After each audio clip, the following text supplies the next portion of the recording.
The moon is so perfectly positioned that because of where it is, when we have an eclipse, it is the same size as the sun. That's why we have the eclipse. Of the who built the moon say this: the moon is bigger than it should be, apparently older than it should be, and much lighter in mass than it should be. It occupies an unlikely orbit and is so extraordinary that all existing explanations for its presence are fraught with difficulties, and none of them could be considered remotely watertight. When you go on and you say, where'd the moon come from? You get this story. And like so much in what we call science, that people take it as fact, it's actually a theory which repeated becomes fact. But then you go back and you find that it's the theory. And the first one is the moon was created by what's known as the whack theory, or the big whack. And that is that a Mars-type planet came in, smacked the Earth, great chunk came off, and became the moon. When the physics of that didn't work out, they came up with the double whack theory, where the Mars-type planet hit the Earth, bit comes off or whatever, and then the Mars-type planet thinks, well, I'll give him one with the right, I'll give him one with the left, comes back and whacks it again, the old 1-2. Talk about bloody despot. And the truth is, and honest scientists will tell you, they have no bloody clue where the moon come from, and it shouldn't, by physics, be this there. This guy, Isaac Asimov, a Russian professor of biochemistry, did a lot of writing on this sort of stuff, and he said this, quite rightly: we cannot help but come to the conclusion that the moon by rights ought not to be there. The fact that it is one of those strokes of luck almost too good to accept. Small planets such as Earth with weak gravitational fields might well lack satellites. In general then, when a planet does have satellites, those satellites are much smaller than the planet itself. Therefore, even if the Earth has a satellite, there would be every reason to suspect that at best it would be a tiny world, perhaps 30 miles in diameter. But that is not so. Earth not only has a satellite, but it is a giant satellite, 2,160 miles in diameter. How is it then that that tiny Earth has one? Amazing. Some scientists don't even talk about a planet-satellite relationship, but a planet-planet relationship. The moon's bigger than Pluto. The best explanation for the moon is observational error. The moon doesn't exist, that scientist said. Another one from NASA: it seems easier to explain the non-existence of the moon than its existence. And then we get the hollow moon. This is what I'm saying, and others have said, is that it's a hollowed-out planetoid.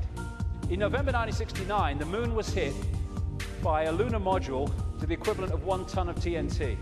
The shock waves built up, and NASA scientists said the moon rang like a bell.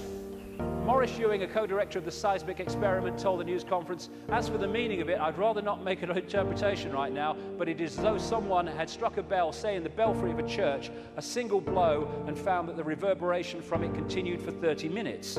It got a bigger smack eventually, which I'll come to.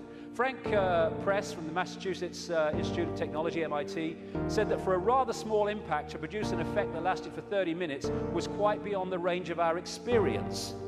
This is a guy called Gordon MacDonald. He said in the early 1960s, it would seem that the moon is more like a hollow than a homogeneous sphere. And this guy from MIT said the lunar orbiter experiments had vastly improved knowledge of the moon's gravitational field and indicated the frightening possibility that the moon might be hollow. Now, we'll come to this bigger whack.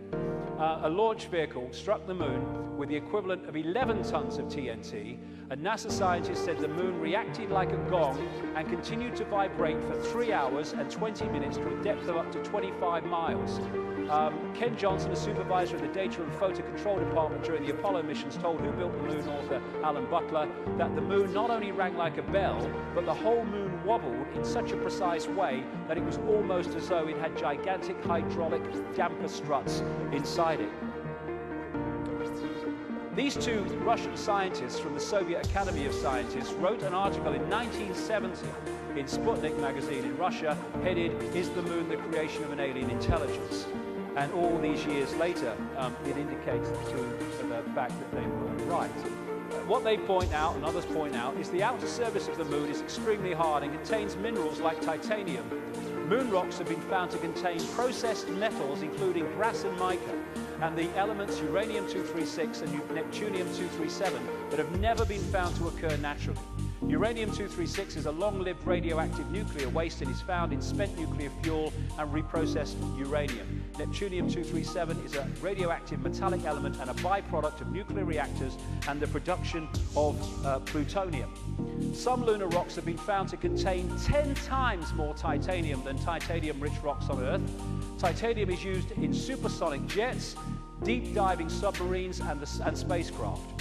Dr. Harold Urey, the winner of the Nobel Prize for Chemistry, said he was terribly puzzled by the rocks from the moon and in particular their titanium content. He said the samples were mind-blowers and that he could not account for the titanium. The two Russian scientists said in their article, if a material had to be devised to protect a giant artificial satellite from the unfavorable effects of temperature from the cosmic radiation and meteorite bombardment, the experts would probably have hit upon precisely these refractory metals. Refractory metals are incredibly resistant to heat and wear. In that case, is it not clear why lunar rock is such an extraordinarily poor heat conductor, a factor which so amazed the astronauts? Wasn't that what the designers of this super Sputnik of the Earth were after? From the engineer's point of view, this spaceship of ages long past, which we call the Moon, is superbly constructed. They say it's a hollowed-out planetoid, and they say if you're going to launch an artificial Sputnik, then it is advisable to make it hollow. At the same time, it would be naive to imagine that anyone capable of such a tremendous space project would be satisfied simply with some kind of giant empty chunk hurled into a near-Earth trajectory. It is more likely that what we have here is a very ancient spaceship, the interior of which was filled with fuel for the engines and materials and appliances for repair work, navigation instruments, observation equipment, and all manner of machinery. In other words, everything necessary to enable this caravel of the universe to serve as a Noah's Ark, appropriate, of intelligence, perhaps even as the home of a whole civilization, envisaging a prolonged thousands of millions of years existence and long wanderings through space, thousands of millions of miles. Naturally, the hull of such a spaceship must be super tough in order to stand up to the blows of meteorites and sharp fluctuations between extreme heat and extreme cold. Probably the shell is a double-layered affair. The basis is a dark armoring of about 20 miles in thickness, and outside of it some kind of more loosely packed covering, a thinner layer averaging about 3 miles. In certain areas where the lunar seas and craters are, the upper layer is quite thin, in some cases non-existent. And as this